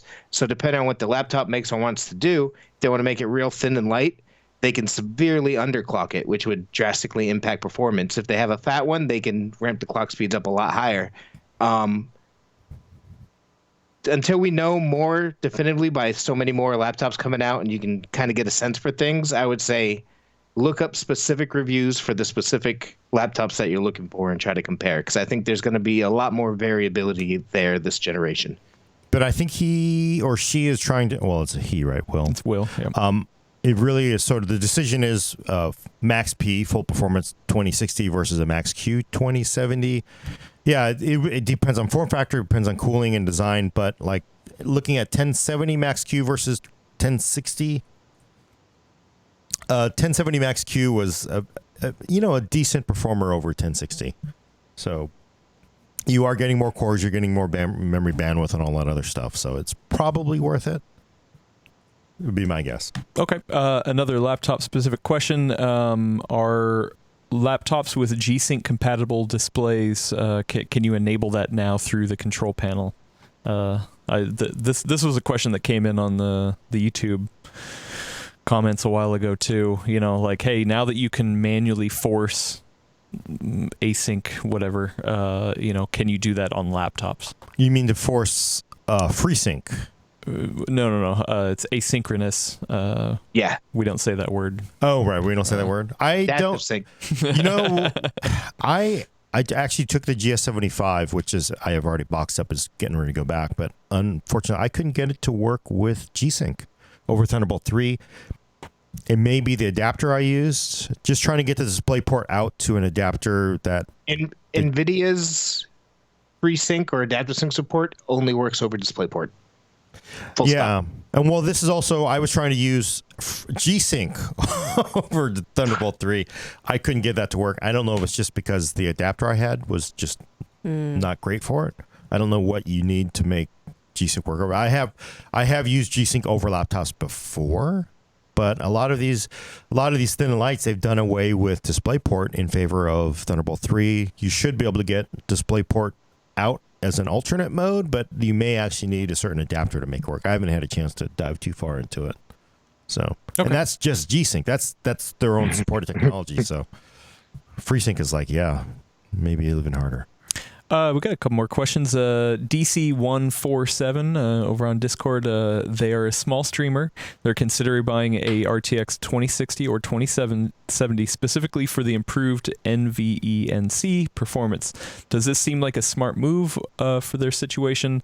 They're currently rocking an i7 7700K with a 1060 and 16 gigs of RAM.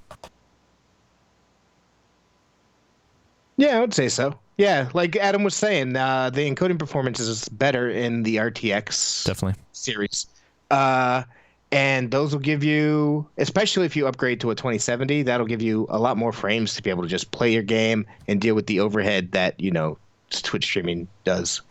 Yeah, although I'm a little afraid your CPU could be a bottleneck because, quad-core HT is kind of a little light for it. And depending on where all the encoding is, I mean, I know a lot of it's done on the if he's getting GPU. it for NVENC, then it's going to be primarily offloaded to the GPU anyway, right? Yeah, it should be, right? I mean, it should. There's a lot of times where all vendors will claim things are done on a certain, and then you find out that no, only about certain effects are done on the GPU, and a lot of it's shoved over to the CPU. So, okay. And then it is a Japanese name. I don't know how to read Japanese. oh, it's actually in kanji? Yeah, it's in kanji. I don't. It's in katakana. So I don't know who this is from. He couldn't even, dude. He couldn't get it right, even if your name was Will Smith. I think I know what it is, but it's been a long time since I had to read anything in Japanese. So Aaron? Is it Aaron? Yeah. Is it Aaron? They just told you what it is. Chef Aaron. Oh, Chef I may not buy that t-shirt. Pachimari. Pachimari. Okay, I like it. How much impact would multi-monitor setups have on VRAM? Would the Radeon 7 be the better choice? I'm considering 27-inch. Yeah. It shouldn't make too much of a difference for your VRAM consumption. It just it would depend on the resolution you're playing at.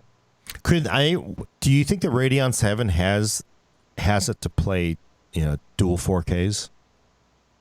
Games? No, there's no way. So it doesn't. I mean, if you're fine with like console-like rates, if you're fine saying, "Hey, I'll stick it at a smooth 30 frames per second, but have high and have two 4K monitors," I mean, that would be a pretty good gaming setup.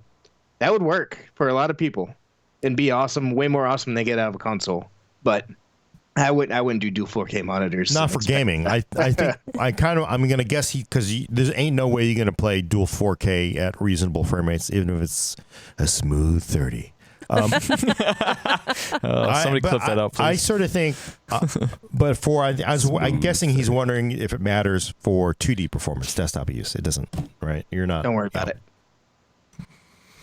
I actually know the person who wrote that original phrase. That is, of course. I know you do. That's why you keep throwing it out. His game runs at a smooth 30 frames a second. Oh, yeah. That cop from Futurama.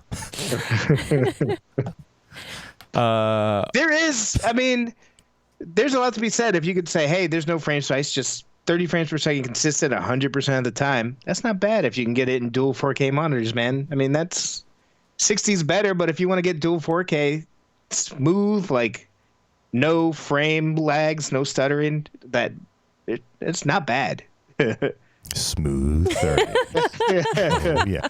Well, I don't think I would run dual 4Ks anyway, because then you have the seam right in the center. Yeah, I was gonna say that's an ideal setup for one of those curved monitors. Yeah. You think they would let you run? They'd have an interface for in the control panel that would let you say use dual monitors, but move the seam a little bit over to the right and sort of like render, just basically black out part of the screen and then just only render on part of it so that you just get the damn seam out of the way. If you're doing just two monitor gaming. Gotta get those bezel-less ones. Yeah. All right. You already know is asking, is there a huge difference between i7 7700 HQ and the i7 8750H? Yes. Two more cores.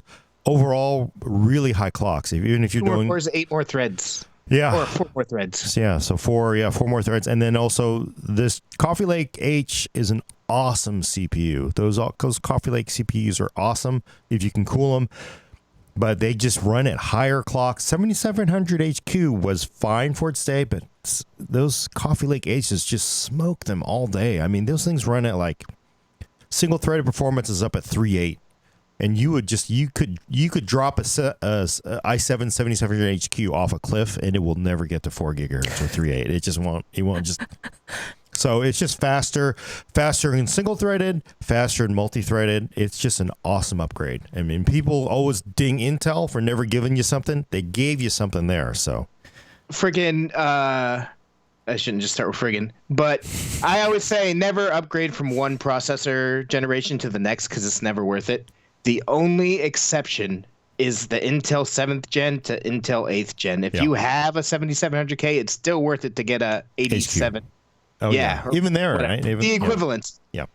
It's that much of a difference because they added those extra cores and higher clock speeds. It's worth it to get the 8th gen every time. But is it worth $500? That's what they're saying. They're considering a Alienware R4, but because they found one for like $500 cheaper.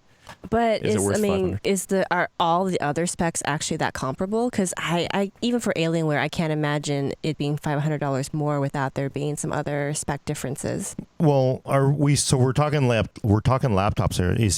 Is he saying he found, hey, I can get this, he or she the 77 HQ with a 1060 for $500 less? Should I take an i7? 8750H with a... They do not say. They just say, I'm considering getting an Alienware R4 with a GTX 1070 plus the HQ part for super cheap, but it's $500 more to get the next thing that they're looking at. I mean, yeah. I would probably get the 7700 HQ and save $500. That's a lot of money, and I think the 7700K and HQ are both, even though the 8th gen is way vastly improved in performance, I think they'll still be perfectly fine if your interest is gaming and not in encoding or any of those like heavy compute tasks. And it's an Alienware, so it should be compatible with the amplifier we were talking about. Amplifier and Thunderbolt 3 and some of the newer ones. Full circle. So boom. But boom. I will say again, I agree with Brad. No, I would, $500 for a 7700 HQ is older, it's slower in gaming. Who cares? Oh, new wrinkle. It's a used laptop. Oh. Comfortable with that to save $500? Yeah, if you're comfortable with it. I don't think, $500 is a lot of money. But again, if you are buying it for work to do, video editing, a lot of encoding tasks, it is actually worth it to have a i7, 8750H. It is actually worth an upgrade if you're doing it for work. If you need the performance, it's actually worth it. So, but if you're gaming, save $500. Yeah, save on $500 and I don't know, save up for your next generation desktop card. All right, 2 more questions and then we'll out of here. No more questions, but please drop them in the Discord and we'll answer. Oh wow, we've been doing this for a while, huh? Yeah, I know, we sorry. have. Yeah. So lots to talk about. Nick Senior asked a while ago, do you think that TVs will close the response gap this year? Yeah. Like gaming on a TV and not BFGD. Oh no! I don't think anything came out at CES that made us all stand up and say, "Oh." Yeah, they're getting thinner. They're getting more vibrant colors. They're not really worried about response time so much. I think for the most part, most TV manufacturers just kind of stick with what they know, what's been working, and most people who game on a TV are using consoles, so the response time doesn't really. Hey. What are you talking about, Elena? No, I was going to say they enjoy smooth 30. Yeah. And actually, I use my Steam Link all the time. Actually, I just did last night. Love that thing. Yeah. Well, speaking of consoles, last question from Chris. Cool. This is for us console players only. So me and you. Yes. Don't brag. What features would we like to see in the PS5 or next Xbox? Features or hardware? Because both. God, that hardware needs a serious update. Yeah. Like, there's been so much happening on the PC side. It would kill me Xbox if too? they only had a marginal hardware upgrade. Xbox as It well. would just kill me. Not just PS5. Yeah. We're talking about also next gen Xbox. Yeah, either one. Both sides. Either one. I would like to see. Honestly, it'd be awesome to see a Ryzen, Zen based architecture plus the next generation GPU. The next gen GPU is a given. I think it'd actually be nice for consoles to get off of, good Lord, using like this near atom performance cores that they've been using for a while. Yeah, that's what I was going to. That's what I mean. My concern is that they're going to do what they did this last generation, current generation, which is that they upgraded the GPU side of things, but they left the CPU side like super ancient.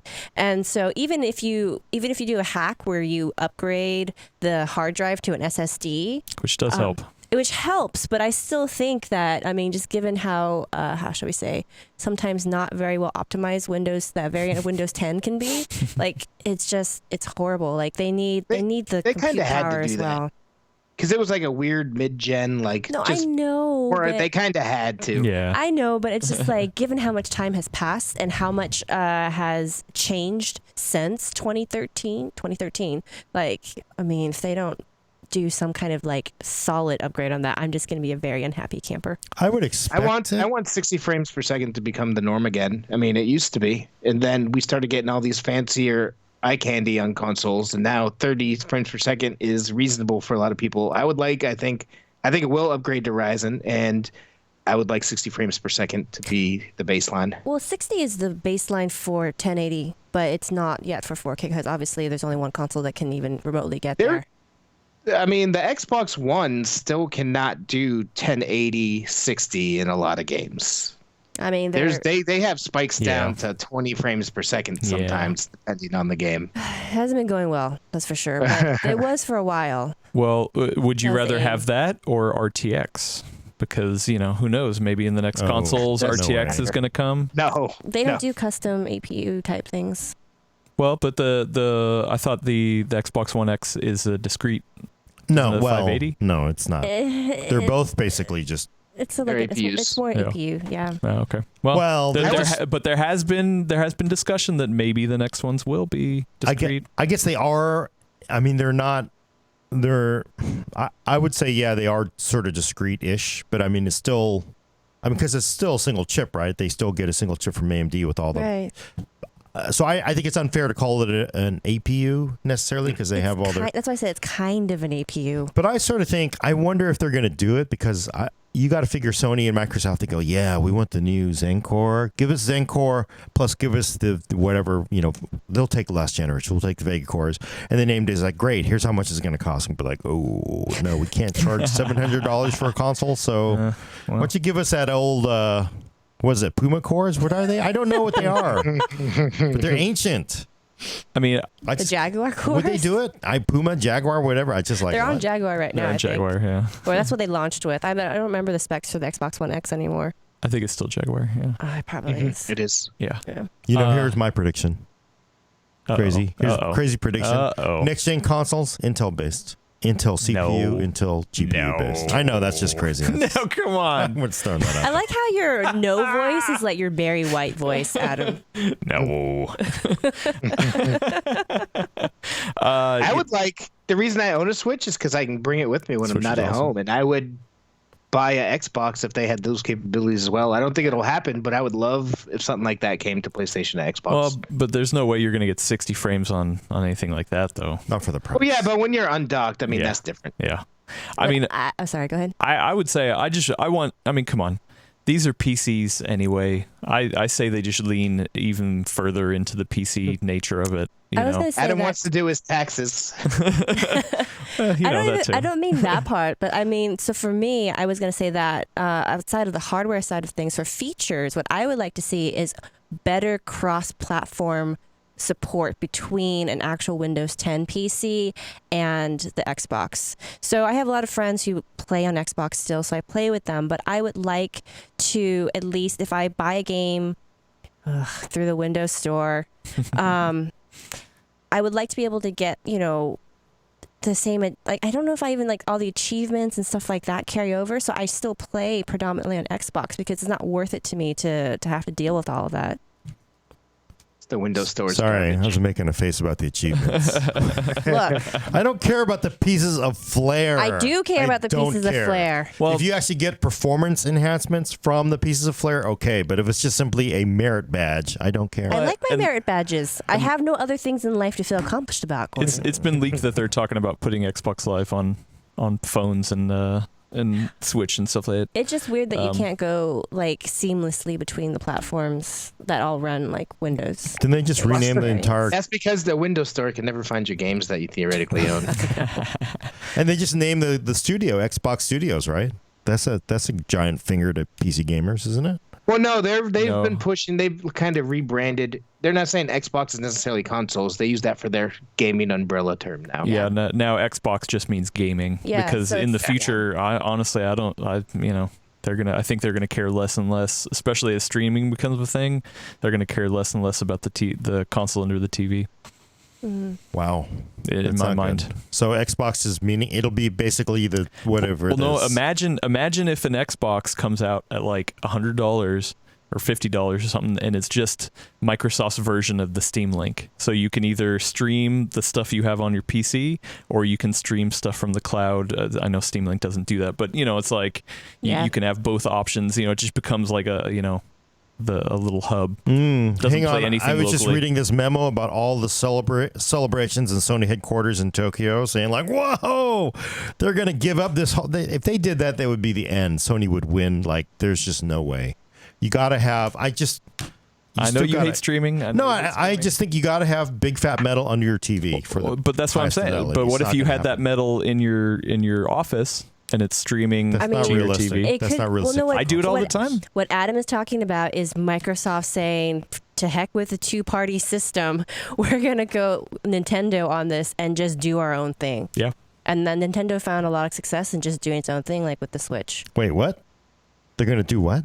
Yeah, but before that, they had the Wii U. So, well, I mean, it's the 3DS that's kept them propped up the whole time. Otherwise, they wouldn't still be around. So, I'm just saying, they have some room to wiggle, and so the Microsoft does too, because they have, all their other divisions. Yeah, imagine Microsoft says, "Hey, you know what? We're not going to make a console. We're just going to make a streaming device or something that plugs into the beefy PC you already have." I do think it would harm them. So, sorry, go ahead. I'm sure it will. Yeah. I think it'd be cool if the next gen they actually kind of brought back some of the stuff that they started talking about this gen for the Xbox and then walked back. The whole using Azure to accelerate the graphics of games that you're already playing. So the majority of it runs on your local system, but then Azure could offload some of the calculation stuff. Theoretically, you have better there you go. Whatnot. They talked about all this stuff to begin with at the console generations, and then there was the whole, people on a nuclear submarine can have an Xbox 360 still. We don't care about them, and they walked it all back. Yeah. I think that would be cool to actually start to implement in the next gen ones. But if Microsoft wanted to make a business decision, they could tie that behind Xbox Live Gold and then say, hey, if you have Xbox Live Gold and you connect to the internet, you'll get better graphics in some of your games. I don't know, man. It sounds like... So Microsoft has some really good ideas a lot of the time, but they are really not great at marketing them. They're still Microsoft. Well, that's the problem, right? Because the thing is that if you actually go back to the original, was it 2013 E3, when they were talking about these features, if you actually thought about the features, they were pretty cool, like family sharing and all this kind of stuff. But the way they announced it just upset everybody because it sounded like they were just giving a finger to all their core audience, and I don't know if Microsoft really people in place they've made a lot of changes. They have made changes, but historically Microsoft has never been good at messaging. But here's another thing about that. I think that streaming thing is probably going to be the future because imagine all the people who were like, hey, I don't have the money to get the next generation. I know people who still play on a 360, right? But imagine if you can connect that 360 to, an enhanced cloud experience, and then you get your 360 games to look better. You know, Well, like your the, 360 is not going to do not more your than it can ever 360. do. No, I know, not the 360, but I'm saying like imagine when the next thing comes out, you know, an Xbox 2, whatever. Spend $100 on. Yeah, and or you can say, hey, you know what, this functionality is still built in the Xbox One you already have, you know, so you pay for this extra service to get the more features, you know. I think that'll depend. Like, I think the success of that is going to depend on what audience they're targeting, because I think if they target younger gamers who are used to this world of always connected, you know, streaming and all that, then it might be able to succeed if that group is big enough. But I think if they still need to rely on like their traditional core audience who's used to having like Gordon said, like solid metal under their TV, it might be a hard sell if that's like their primary driver. It would be the biggest. They may as well just give up and take the entire Xbox thing, ball it up, and throw it in the garbage can. If they try to push a streaming only and not do they are locked in a battle with Sony where they need the bigger. Whoever can make and design the bigger metal box under the TV is going to win. It's going to be. Streaming is cool for some people. It's awesome, but I think they offer both. I think honestly, I think they just offer both. You know, like, but truthfully, you know, the streaming stuff I think is. But if you leave it to them to market, they'll only talk about the streaming stuff, and everyone will freak out. Yeah. Or you can pick up an 8 gigabyte Radeon 580 for like $130 these days, people. 160. Boom. 160. PC. Oh yeah, PC. 130 for the 570. Yeah, PC's where it's at. To be fair, the optimization does give consoles You know what? recent, decent performance at 4K. So this is absolutely not a console type thing, but I would love the ability to roll your own Xbox. Like, they just freaking release, like, they give you the specs, like, these are the ideal specs, like, here's a custom release of Windows 10 so you can install it yourself and then, like, have fun, but it's not under warranty. If you have problems, it's not our problem. Yeah, the only thing they do at the Xbox division is print stickers and mail them to people. Here you go, put it on your PC. Why not? I mean, that'd be cool. No, because then you could roll your own. It's a PC. You could still like hang out with your friends, but you have the ability to customize it. Maybe if you want a little extra performance, you throw in better parts. I would buy a Blu-ray drive to do that. Like if I would do that and be able to play Xbox games. Yeah. See? I got one convert. No, I'm totally down. So the features we would want basically make it a PC. Make it a PC. It'd be cool. You have a mouse, keyboard, some ports in back. Already has maybe ATX power supply, ATX motherboard, ATX case, SODIMMs, CPU, I would socket, go mini ITX, CLC, and and RGB. Yeah. More RGB. Those are the features. There we that go. would be amazing. The next consoles, RGB. Oh, definitely. Man, I could roll my own Xbox and have my own RGB lighting.